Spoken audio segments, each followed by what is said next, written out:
Have you ever wondered why the more we try to explain ourselves, the more exhausted we feel?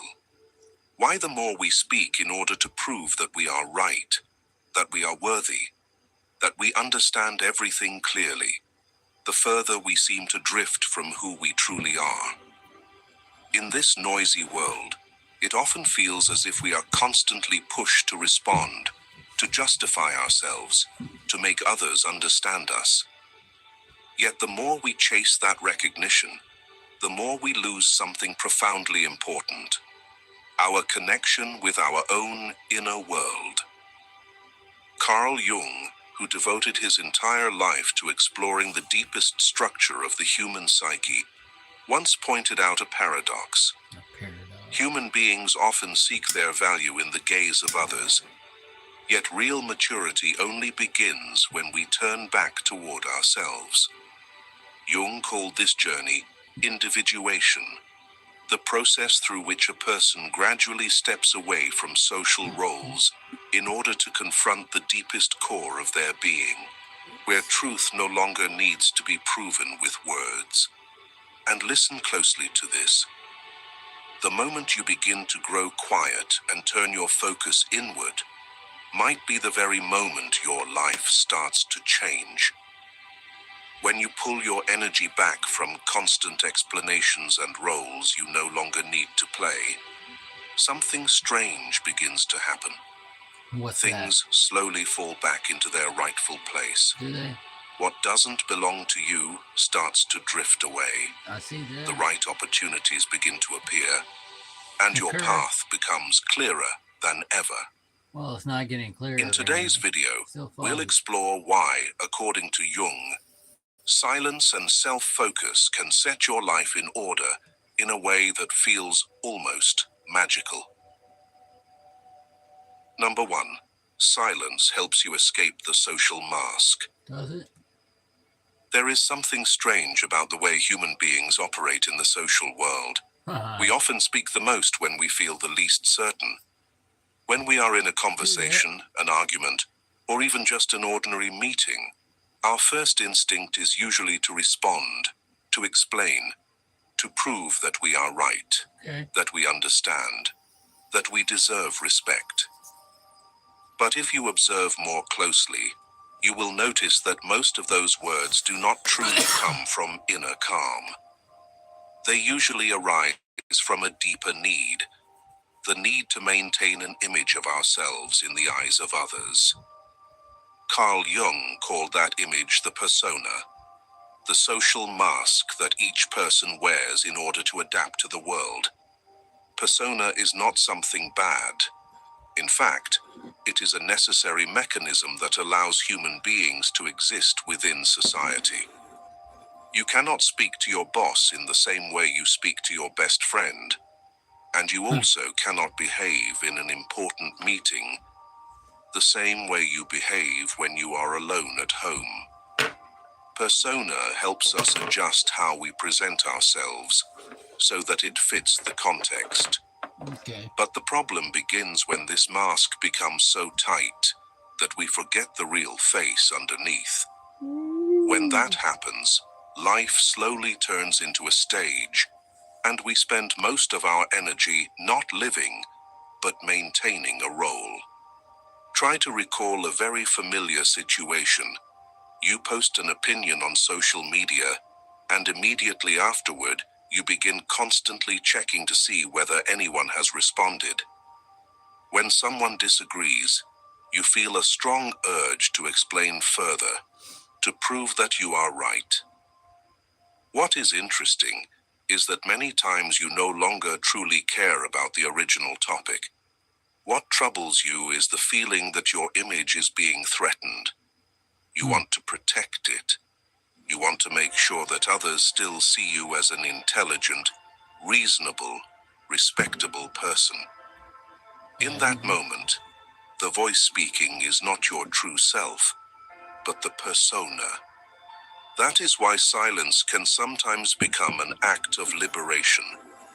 When you choose not to respond immediately, when you do not rush to explain who you are temporarily withdrawing energy from the social mask.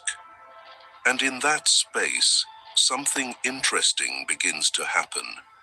You realize that much of the pressure you used to feel did not come from the world itself, but from your effort to maintain a certain image of yourself. Right. When you are no longer busy defending that image, the mind suddenly feels lighter, like an actor who has just stepped off the stage after many hours of performing. Carl Jung once wrote, "The persona is that which in reality one is not, but which oneself as well as others think one is." In other words, persona is the image that both you and the world believe to be your real self, even though it is not. And because both sides believe in it, That's crazy. this mask can become extremely convincing. You grow accustomed to being seen in that way, accustomed to reacting in the way others expect.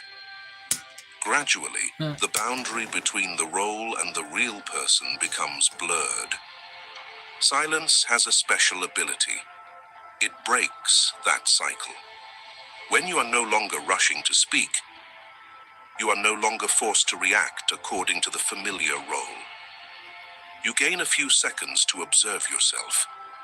For example, in a heated argument, instead of striking back immediately, you pause. You notice the heat rising in your chest. Notice the thought pushing you to respond properly. But instead of following it, you allow the moment to pass. What happens next is often interesting. Most of the words you were about to say suddenly feel unimportant. You realize they were simply reactions of the ego trying to protect its image. In the workplace, there are people who always feel that they must speak in every meeting, must offer an opinion, even when they have not truly thought things through. They fear that if they remain silent, others will assume they have no value. Assuming Yet the is paradox making an ass of is yourself. that those who possess inner confidence are often the ones who speak less. They observe more, listen more, and speak only when it is truly necessary. Yeah, be called a cookie. When they speak, their words often carry more weight, because they are not the rushed reactions of persona, but the result of conscious reflection. Silence also changes the way others perceive you. In a conversation, the space created by silence often causes the other person to fill it with their own assumptions. They begin to wonder what you are thinking, what you are feeling. This creates a very particular form of soft power. Not the power of control, but the power of self-possession. The person who does not need to speak excessively is often someone who has moved beyond the need to constantly prove themselves. But perhaps the most important thing is this. When you remain silent long enough, you begin to hear things that were previously drowned out by the noise of society. Deeper questions begin to appear.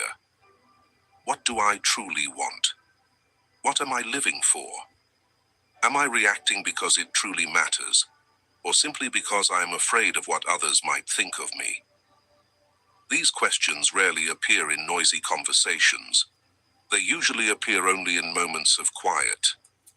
So silence is not a retreat from the world. It is a necessary step back that allows you to see more clearly the role you have been playing. When you no longer rush to defend your image in front of others, you begin to realize that your true self does not need to be proven so much. It simply needs to be lived. And from the moment you step out of that social mask, the journey of self-discovery truly begins. And when the social mask begins to loosen in silence, something else slowly appears. Not the outer world, but the inner world, where the parts of ourselves we once avoided begin to speak. Number 2, silence is an opportunity to face the shadow within the soul. There is a deeper reason why many people feel uncomfortable when they are alone in silence for too long. It is not because the room is too quiet. It is not because the sounds of the world are missing. It is because when all the noise outside stops, something else begins to be heard. The voices from within. In the rush of daily life, people have countless ways to avoid hearing them. Work, social media, unnecessary conversations, movies playing late into the night. All of these create a thick layer of sound, like a strong current, constantly stirring the surface of the lake of the mind. When the water is disturbed like that, we never see the bottom. But when silence appears, the surface of the lake begins to settle. And in that stillness, the things lying at the bottom start to reveal themselves. In the psychology of Carl Jung, what rises from those deeper layers is called the shadow of the soul.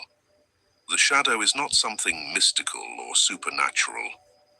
It is the collection of all the parts of ourselves that we have denied, suppressed, or refused to acknowledge. The emotions we were taught to hide, the thoughts that make us feel ashamed, the fears, the jealousy, the weakness that we do not want anyone to see, not even ourselves. When we were children, we learned how to become good people. We were taught to be obedient, kind, and positive. But that same process also pushed another part of our humanity into the darkness, because anything that did not fit the image we wanted to become was removed from conscious awareness. Jung believed that it was in this very process that the shadow was formed. It is like a locked room inside the house of the mind. The outside of the house still looks bright and tidy, but behind the closed door are emotions that have never been acknowledged. Silence has a special power. It opens that door. When you are no longer busy with the outside world, the mind begins to return to what has been forgotten. You may have experienced a moment like this before. Late at night, when the phone is turned off, no one is talking, and the room is completely quiet. Suddenly, an old memory appears, a sentence you once regretted, an anger you never truly released, or an uncomfortable question. Why am I so afraid of this? These thoughts often make us want to immediately find another distraction. But Jung would say that this moment is one of the most valuable opportunities for psychological growth, because only when the shadow is seen does it begin to lose its invisible power over our lives. He once wrote, "One does not become enlightened by imagining figures of light, but by making the darkness conscious." Human beings do not become enlightened by imagining themselves as pure light, but by making the darkness conscious. Think of a familiar example. A person who always appears calm and kind to everyone around them, sometimes suddenly explodes in anger in a way that seems difficult to understand. But if you look more deeply, you will see that this anger did not appear out of nowhere. It has been accumulating for a long time, from moments when that person suppressed their emotions, from times when they told themselves, "I should not be angry. I must be better than this." Suppressed emotions do not disappear.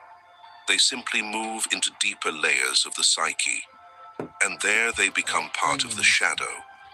When the pressure becomes strong enough, they return, often more powerful and harder to control. But if that person has moments of silence to observe themselves, if they dare to admit that they also carry anger, hurt, and weakness, then the emotion no longer needs to explode. It is seen, understood, and gradually integrated into the personality. Interestingly, this idea is also reflected in the spiritual journey described in the Bible. Many sacred stories begin with a withdrawal into silence. Moses encountered God in the desert. Elijah heard the gentle whisper after the storm had passed. And before beginning his mission, Jesus spent 40 days alone in the wilderness, facing the deepest temptations of the human soul. These images are not only religious symbols, they also reflect a profound psychological process. The path of God in the Bible is not a path of noise, but a path of stillness, where a person must enter their own inner desert. The desert here is a symbol of emptiness, a place where all distractions disappear and a person must face themselves. It is in that emptiness that truth begins to reveal itself. What is interesting is that when people dare to face the shadow, they often become freer. Not because the darkness disappears, but because it no longer needs to be hidden. A person who clearly understands their own weaknesses is rarely controlled by them. A person who accepts that they also carry fear is less easily manipulated by it. Jung believed that this process creates real inner strength, not the strength of someone who tries to appear perfect, but the strength of someone who dares to look directly at the complexity within themselves. And the paradox of this journey is that the more honest we are with our darkness, the more peaceful we become. Because when we no longer run from ourselves, we no longer need to spend energy maintaining an invisible battle within. So when you choose silence, you are not only pausing from the world, you are returning to meet your own soul. In that stillness, you begin to see the wounds you once avoided, the emotions you once hid, and even the inner strengths you had never noticed before. Silence is like an honest mirror, reflecting who you truly are. And when you are brave enough to look into that reflection, you will realize that the darkness is not an enemy, but simply a part of yourself waiting to be understood. Perhaps as you listen to this, you have remembered a moment when you were alone in silence and suddenly became aware of emotions deep inside that you had always avoided. If this story resonates with you, try sharing a short line in the comments. You could write something simple like, "I discovered my fear during a very quiet night," or "Silence helped me understand myself better," or simply, "I'm learning to face my shadow." Sometimes writing just one small thought like this helps you realize that many others are walking the same path as you. And perhaps your words might become a small light that helps someone else understand their own soul a little more clearly. But seeing the darkness is only the first step of the journey. When a person has the courage to face it, a deeper change begins to unfold. The psychological energy that was once scattered slowly returns to the center of the self. Number 3, focusing on yourself helps reclaim lost energy. Most of the exhaustion in life does not come from hard work, but from the fact that our minds are pulled in too many directions at the same time. From the moment morning begins, your energy already starts to scatter. A message that needs a reply, a friend who needs someone to listen, a colleague asking for advice, a family member needing your support. And because you care about others, you rarely refuse. But after some time, you begin to feel drained. Not because you do not want to help, but because your energy is being divided into too many places. Carl Jung once observed that psychological energy moves much like a stream of water. If that stream is divided into too many small branches, it becomes weak and loses its original force. But when it gathers and flows in a single direction, it can wear down even stone. Focusing on yourself is the process of reclaiming those scattered currents, not by becoming cold or cutting yourself off from the world, but by no longer allowing every external demand to occupy the center of your mind. In Jungian psychology, psychological energy is called libido. This concept is often misunderstood as referring only to biological instinct, but for Jung, it is far broader. It is the energy of life itself, the inner force that drives human beings to think, create, act, and grow. When you constantly focus on others, trying to please them or reacting to everything happening around you, your libido is pulled outward. It is like a flashlight that you keep pointing toward the world until its light no longer shines on your own path. But when you begin to focus on yourself, the first thing that returns is not selfishness, but energy. Thoughts that were once scattered begin to gather. Goals that once felt vague start to become clearer. You begin to realize that many of the things that once exhausted you were never truly your responsibility. They were simply psychological habits, formed from always trying to be the support for others. I once met a woman named Anna during a therapy session. Anna was the kind of person everyone turned to when they had problems. When her friends were sad, she listened. When there was conflict, she stepped in to mediate. Whenever someone needed advice, she was the first person they called. But during that session, Anna said she constantly felt a kind of exhaustion she could not explain. One evening, after spending hours listening to two friends argue and trying to help them reconcile, she returned home feeling mentally empty. What helped her see the problem was when the therapist asked a very simple question: "How do you feel today?" She stayed silent for a long time because she realized that she could clearly describe the emotions of everyone around her, yet she did not know what she herself was feeling. At that moment, Anna understood that her energy had been flowing outward for far too long. From that day on, she began practicing a small habit. Before helping someone solve a problem, she paused for a few minutes and asked herself whether she truly had the energy for it.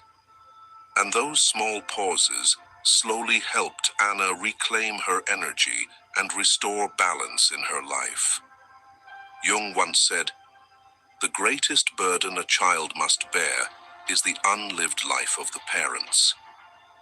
This idea is often mentioned in the context of family, but its deeper meaning is much broader.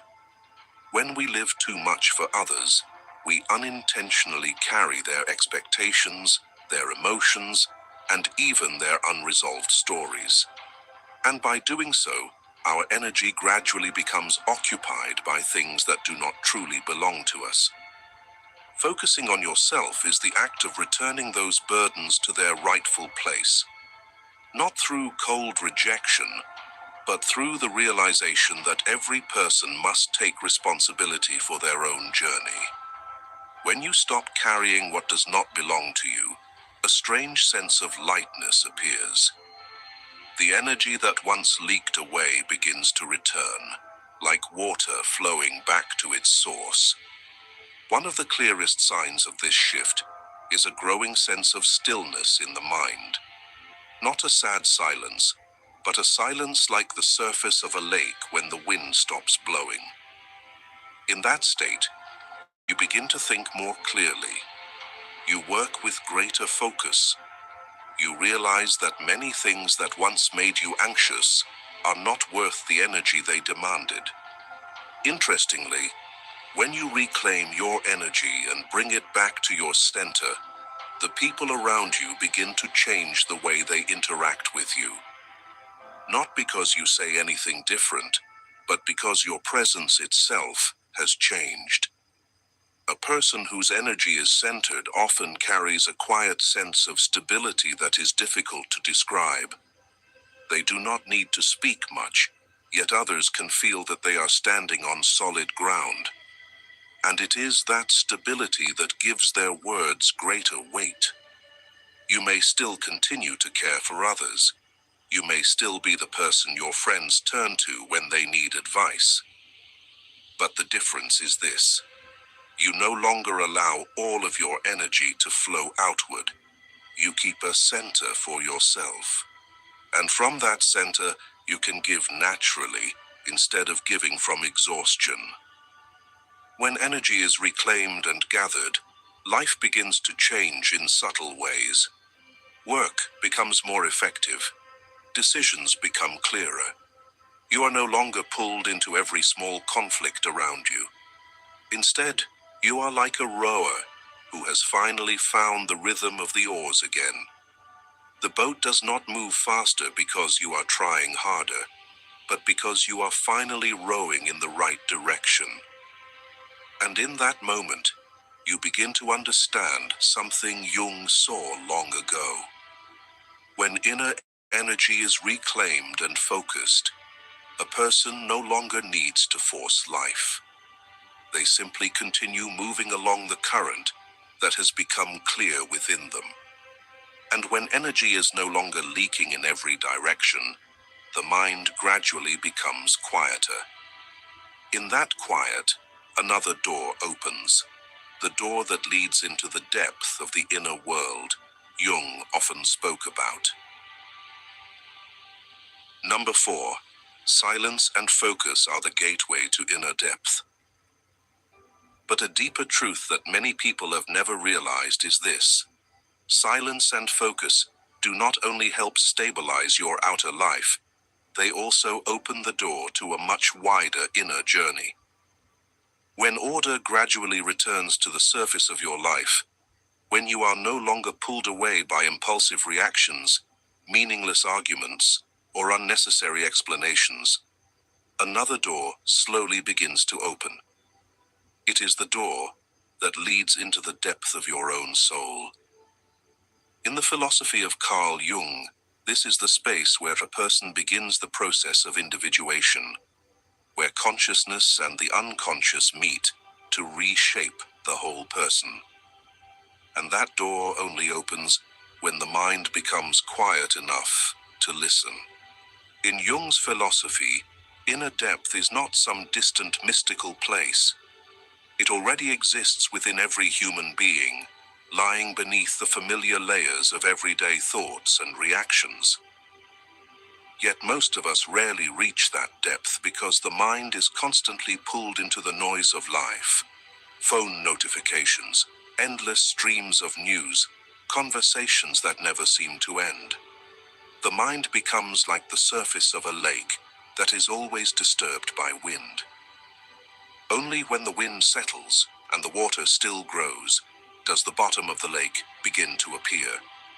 And it is silence and focus that allow the mind to settle, so that a person can begin to see their true depth. To pass through this gateway, a person does not need complex rituals or distant pilgrimages. Sometimes it begins with very small moments of quiet in everyday life. It may be a few minutes of sitting in silence after turning off all screens in the evening, giving the mind a chance to step away from the endless flow of information. It may be the moment you pause before reacting to criticism, taking a deep breath and allowing your emotions to settle. Or it may simply be writing a few lines of your thoughts before going to sleep, placing onto paper the things that have quietly existed in your mind all day. These actions may seem simple, even small, but they are like the first steps of a journey inward. Each moment of silence is a small key that gradually unlocks the door leading into the deeper landscape of the soul. Perhaps you have experienced a moment like this before. Late at night, when everything around you is quiet, no phone, no conversations stretching on endlessly. You lie there, and suddenly old memories begin to surface. Questions long forgotten return to your mind. Why did I choose this path? What truly matters to me? These feelings can make people uncomfortable, even anxious. So many quickly turn on music, start a film, or begin a conversation just to fill that empty space. But Jung emphasized that it is precisely at the threshold of that silence that a person begins to touch their true inner depth. And if they are brave enough to step forward, they enter the place where psychological transformation begins. Modern neuroscience has partly confirmed this insight. Researchers studying the brain have found that when a person withdraws from external activity and enters a quiet state, a special system in the brain becomes active, known as the default mode network. This network helps process memories, connect emotions, and build a deeper understanding of the self. When it becomes active, the brain begins organizing past experiences, searching for meaning, and creating new connections between different parts of the mind. What science now describes in neurological terms is something Jung recognized long ago. He once wrote, "Your visions will become clear only when you can look into your own heart. Only when a person turns inward and listens to themselves can they begin to see their path clearly." However, entering inner depth is not something that can be pretended. You cannot create an appearance of calm while your inner world remains chaotic. You also cannot force yourself to be peaceful simply by repeating positive affirmations. Depth only opens when the silence is genuine, when you are truly willing to sit with yourself without trying to hide or decorate your emotions. And when that happens, a new sense of unity gradually forms in the mind. The scattered pieces of experience, memory, and emotion begin to reconnect. You feel as if you are standing on a stronger foundation, where everything within you becomes clearer and more ordered. In many ancient spiritual traditions, silence has always been seen as the path toward truth. A monk sits for hours in still meditation, not to escape life, but to look directly at it. Hermits leave noisy cities not to reject the world, but to discover a deeper level of reality within themselves. Jung recognized that these images reflect an ancient archetype within the human psyche, the archetype of the hermit. It is the image of a person stepping away from the noise of the crowd, carrying a small lamp to illuminate the path through darkness. That lamp is consciousness, and the darkness is the unconscious. When you become silent and focused, you are also stepping into the journey of that hermit, the journey into darkness in order to discover light. And the remarkable thing is that once you begin to touch that depth, the way you see the world starts to change. Small comparisons gradually lose their importance. The judgments of others no longer shake you the way they once did. You begin to feel clearly that you are standing on your own ground, rather than on the expectations of others. From that place, your actions and your words carry a new weight, the weight of presence. You are no longer like a leaf carried by the winds of circumstance, but more like a tree that has grown deep roots in the soil. So silence and focus are not merely life skills that help you become calmer. They are a gateway that leads you away from the noisy surface of life into the place where real transformation happens. A gateway that allows you to meet yourself at the deepest level of your soul. And once that gate opens, you begin to realize that the most important journey of a human life is not traveling farther in the outer world, but going deeper into the inner one. When a person reaches that depth, the way they exist in the world begins to change. And from that inner shift, something interesting slowly appears. The outer world of their life also seems to begin rearranging itself. Number 5. Everything begins to fall into place when you become silent and focused. And then, as you gradually begin living in alignment with your true self, something very strange begins to happen. The outer world seems to reflect the change that is taking place within you. That's not funny. Things that once felt tangled start to become clearer. Relationships that once drained you slowly separate or transform. Opportunities that once seemed distant suddenly appear at the very moment you need them. From the outside, people may call this luck, coincidence, or perfect timing. But for Carl Jung, it represents something far deeper, a resonance between the inner world and the outer world. When your inner state changes, the way you interact with life changes as well, and the entire picture around you begins to rearrange. Jung called this phenomenon synchronicity, meaningful coincidences. According to him, when a person lives in harmony with their deeper self, events in life no longer appear as random fragments. They begin to connect in ways that are difficult to explain through ordinary logic. It is not because the world suddenly changes, but because the individual has finally found their true rhythm within the greater flow of life.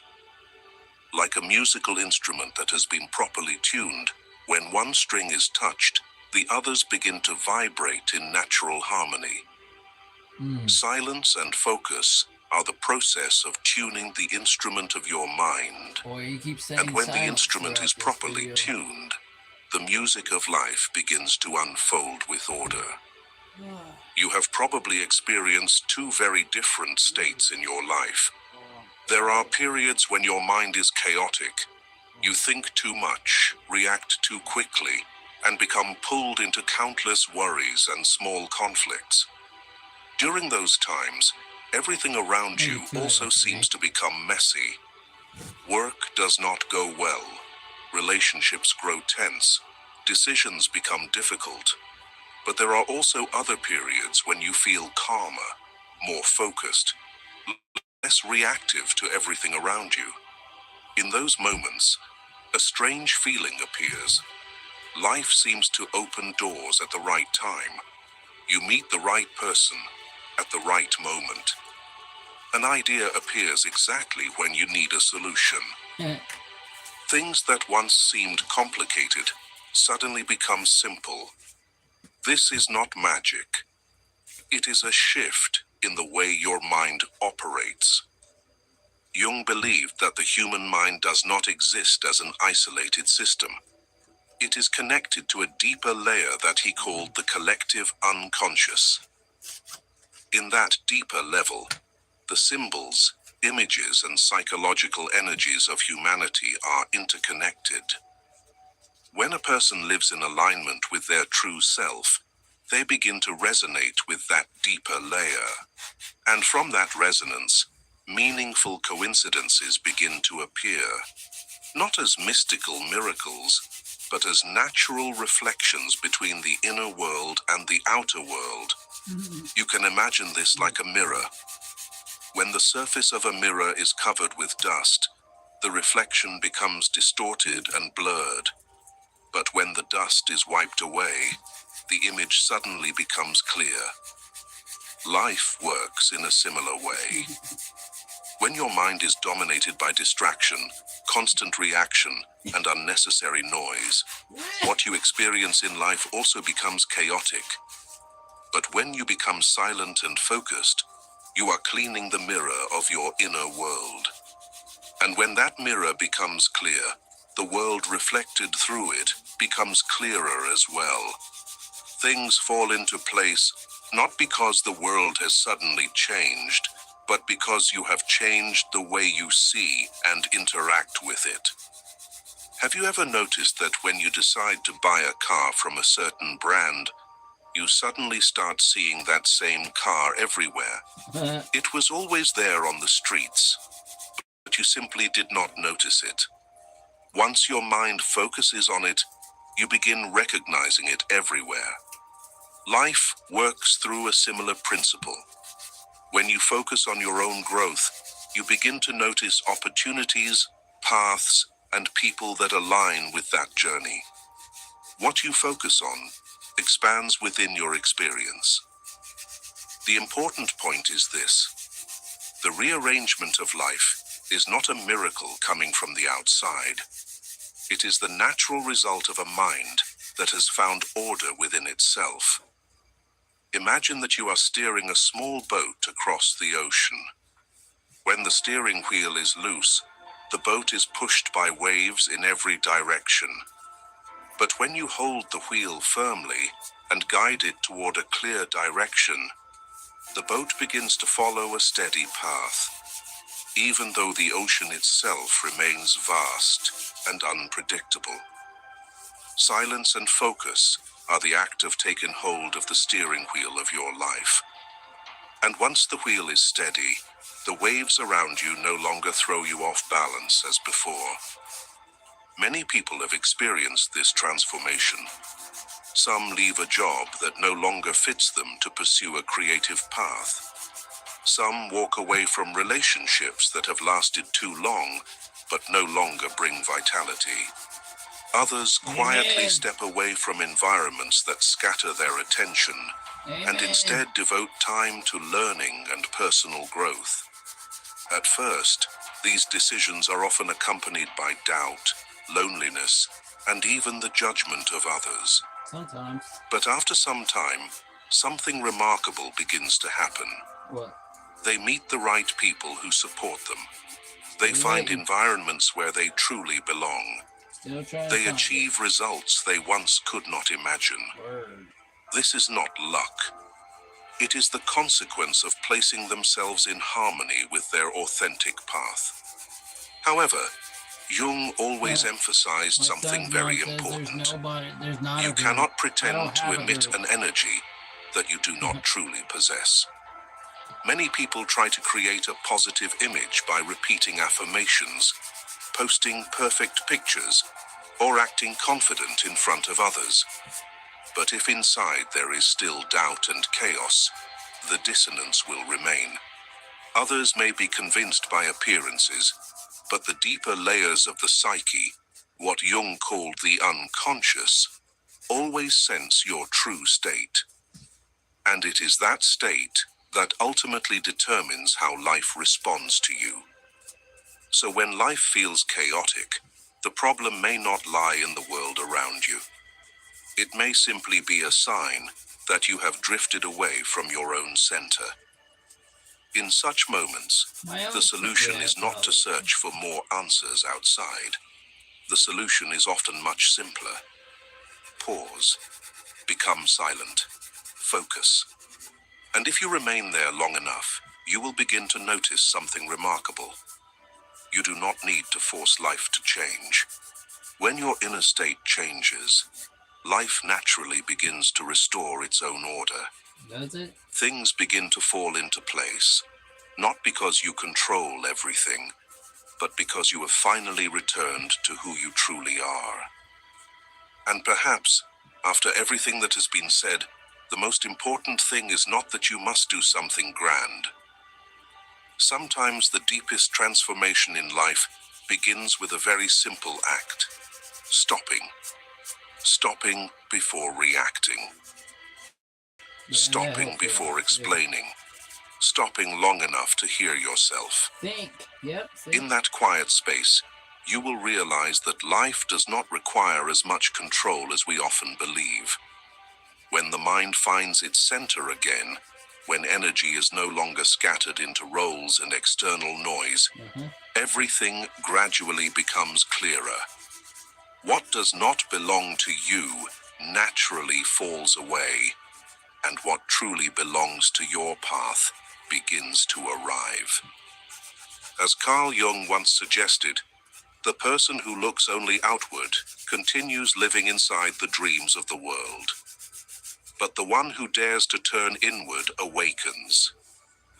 And when that awakening happens, you begin to understand that the order of life has never come from controlling everything around you. It comes from rediscovering the stillness within yourself. When you reach that stillness, you no longer need to force life to change. Quietly and naturally, each piece of your life begins to return to its rightful place.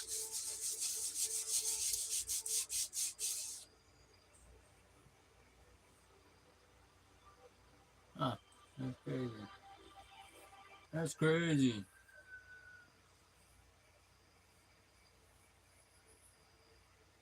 What do you guys think? All right. Well, that's fun for the first 50 minutes. Almost an hour. So, just chilling, finished up my coffee. The roosters crowing outside, and it's only 3:30.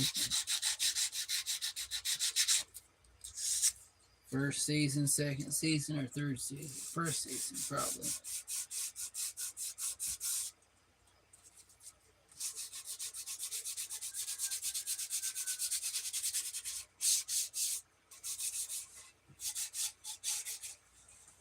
Farmer's hours.